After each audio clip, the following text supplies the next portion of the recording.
Assalamualaikum warahmatullahi wabarakatuh. Kami dari kelompok 7 Statistika A akan mempresentasikan salah satu materi dari filsafat ilmu statistika, yaitu sejarah perkembangan statistika induktif. Sebelumnya, izinkan saya memperkenalkan anggota-anggota kelompok kami terlebih dahulu. Yang pertama, saya sendiri Hans Franklin Bahrudin Wewengkang. Yang kedua, Muhammad Alfiransyah Taufik. Yang ketiga, Syafriyandi Kudo. Baik, tanpa berlama-lama lagi, kita langsung saja kepada pembawaan materi yang akan dibawakan pertama oleh saya sendiri. Awal perkembangan statistika induktif terjadi pada peralihan abad ke-19 ke abad ke-20 dengan Karl Pearson sebagai pelopornya. Pada abad 19, Karl Pearson menerapkan statistika pada biologi untuk masalah hereditas dan proses evolusi biologi yang diterbitkan dalam jurnal Biometrika. Dari tahun 1893 sampai 1912, Karl Pearson telah menulis 18 paper yang berjudul Kontribusi Matematika ke Teori Evolusi yang berbasiskan analisis regresi dan koefisien korelasi. Pearson menciptakan istilah standard deviation atau deviasi standar. Pada tahun 1900, Karl Pearson menemukan uji C kuadrat untuk tabel kontingensi dua arah. Dalam menarik kesimpulan tentang korelasi dan uji C kuadrat, Pearson menggunakan sampel besar, atau N lebih dari 1000. Analisis data yang digunakan Pearson mengasumsikan data menyebar normal, sehingga pada Biometrika volume 1 yang terbit tahun 1901, sebagian besar penelitiannya menggunakan ukuran contoh besar. Sebelum tahun 1912, sedikit sekali penemuan di bidang pengujian hipotesis, sampai akhirnya William Seeley Gosset memperkenalkan uji test student untuk sampel kecil. Gosset adalah seorang mahasiswa dari Karl Pearson yang pada awalnya adalah seorang ahli kimia yang bekerja di perusahaan bir Guinness di Dublin. Gosset menemukan uji T untuk menangani sampel-sampel kecil untuk quality control di perusahaan bir tersebut. Dia menerbitkan papernya dengan nama Student pada jurnal Biometrika pada tahun 1908 untuk menghindari larangan dari perusahaan bagi karyawannya yang menulis di dalam sebuah jurnal. Bentuk sebaran secara matematis yang digunakan Gosset tersebut sebenarnya telah ditemukan oleh astronom Jerman Jacob Leroth pada tahun 1875. Gosset menggunakan data hasil pengukuran terhadap tinggi dan jari tengah tangan kiri 3000 narapidana yang dipublikasikan pada volume pertama Biometrika. Dengan menggunakan metode Monte Carlo, dipilih 750 sampel yang berukuran 4 dan diperoleh distribusi data yang mendekati distribusi teoretiknya. Sebaran test student banyak dipakai sebagai acuan dalam menduga parameter rataan ukuran contoh kecil, atau N kurang dari 30.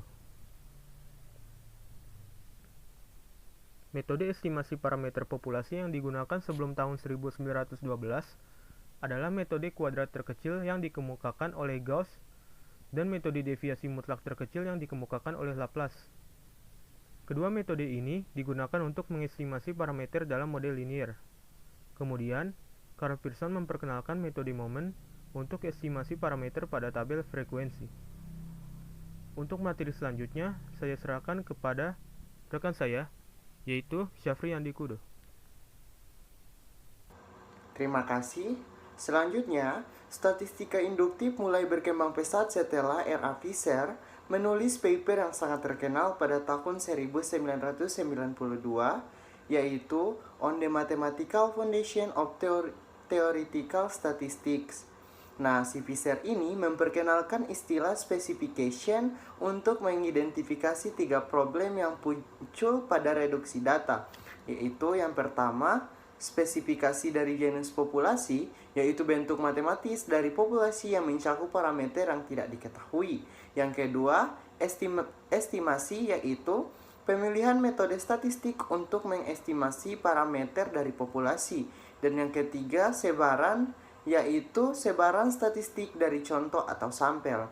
Nah, tulisan ini memperkenalkan suatu metode yang terkenal dengan nama maximum likelihood yang digunakan untuk estimasi dan pengujian hipotesis.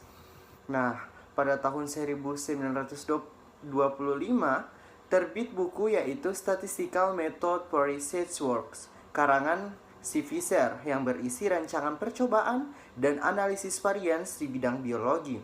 Nah, si Fisher ini berpikir dipengaruhi oleh aliran statistika yang dianut oleh Carl Pearson, yaitu penerikan kesimpulan didasarkan pada model peluang atau model driven, merupakan promotor penggunaan cara statistika di dalam bidang ilmu pertanian, biologi, dan genetika.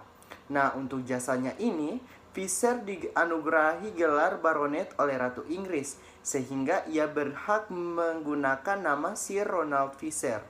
Nah, kontribusi si Fisher ini membuat cakupan metode pengembangan yang sesuai untuk sampel kecil, seperti Gosset.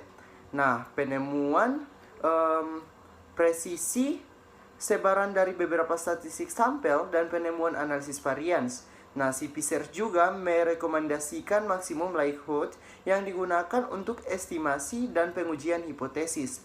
Nah, Fisher dianggap penemu statistika modern karena kontribusinya yang sangat penting dan dianggap sebagai pemikir ulung tempaan abad ke-20. Nah, pada era Fisher, seorang pemikir Rusia, Georgy Neyman, juga dipandang sebagai penemu besar dari statistika modern karena kontribusinya dalam mengembangkan teori peluang, uji hipotesis, selang kepercayaan, dan matematika statistik. Nah, Neyman bekerja sama dengan Ego Pearson yang merupakan anak dari Carl Pearson, mengembangkan teori-teori untuk pengujian hipotesis. Salah satu teorinya yang terkenal ada teorema Neyman-Pearson. Selain itu, Neyman juga mengembangkan teori sampling survei pada tahun 1934. Nah, pada tulisan Fisher tahun 1915 mengemukakan representasi geometrik data PU ganda 2 atau bivariat untuk menurunkan distribusi sampling bersama dari penduga matriks varians covariance.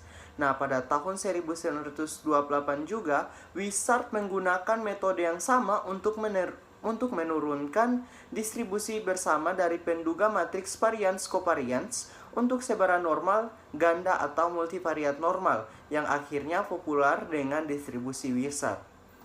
Nah, pada tahun 1936, si Fisher lagi membuka area baru penelitian yang disebut dengan fungsi diskriminan yang pada awalnya untuk menjawab pertanyaan yang diajukan oleh ahli antropologi, yaitu untuk menentukan jenis kelamin dari pemilik tulang rahang tengkorak yang mempunyai ukuran-ukuran tertentu. Nah, fungsi diskriminan ini untuk membedakan kedua jenis kelamin populer dengan nama fungsi linear diskriminan Fisher atau LDF untuk dua grup dan merupakan salah satu metode pada analisis PU ganda. Materi selanjutnya akan dijelaskan oleh rekan saya.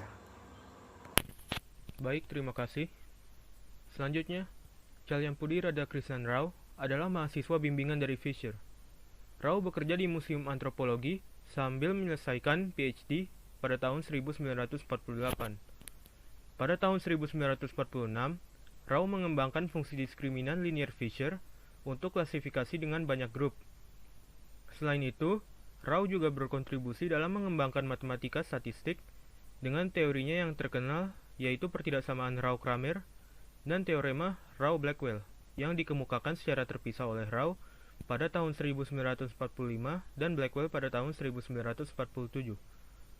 Salah satu buku karangan Rao yang terkenal adalah Linear Statistical Inference yang telah diterjemahkan ke dalam 6 bahasa.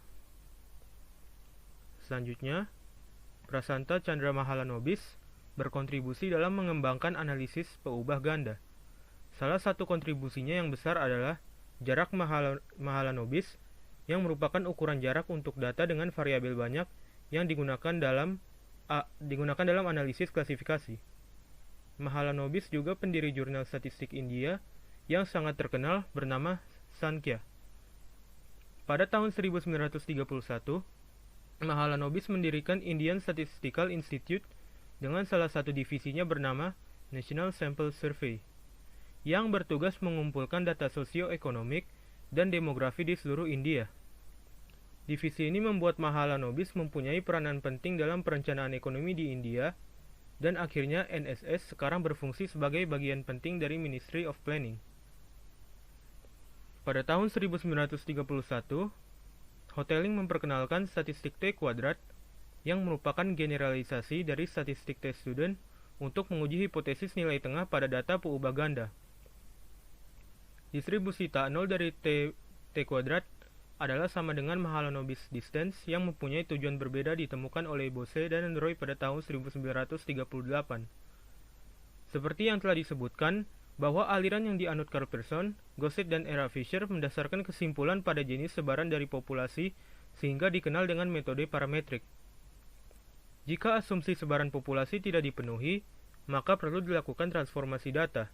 Salah satunya adalah dengan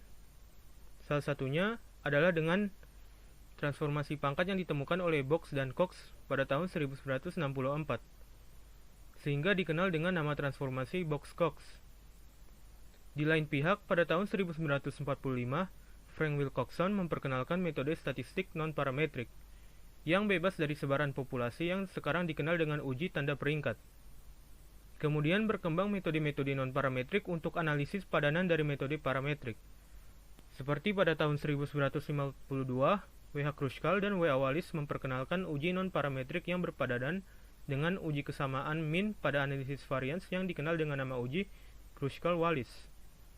Pada tahun 1958, Kaplan menggunakan metode non-parametrik untuk pendugaan sekuensial. Kemudian, pada akhirnya dengan adanya perkembangan teknologi komputer, metode eksplorasi data berkembang pesat sekitar tahun 1970. J.W. Tukey mempunyai kontribusi besar dalam pengembangan metode eksplorasi, baik secara grafis maupun numerik. Beberapa penemuannya adalah diagram batang daun dan diagram kotak garis.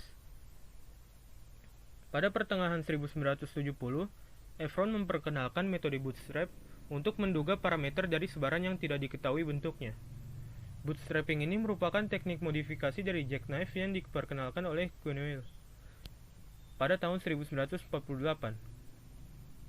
Berhubung metode ini pada awalnya tidak membobotkan model peluang, tetapi berbasis pada data, bootstrap dikenal sebagai data-driven approach. Pada dekade 80-an, perkembangan metode non-parametrik mulai sering digunakan seperti pada regresi non-parametrik, estimasi distribusi, dengan kernel, dan neural network. Baik, itulah presentasi sejarah perkembangan statistika induktif dari kami. Kurang lebihnya kami mohon maaf jika ada kesalahan. Wassalamualaikum warahmatullahi wabarakatuh.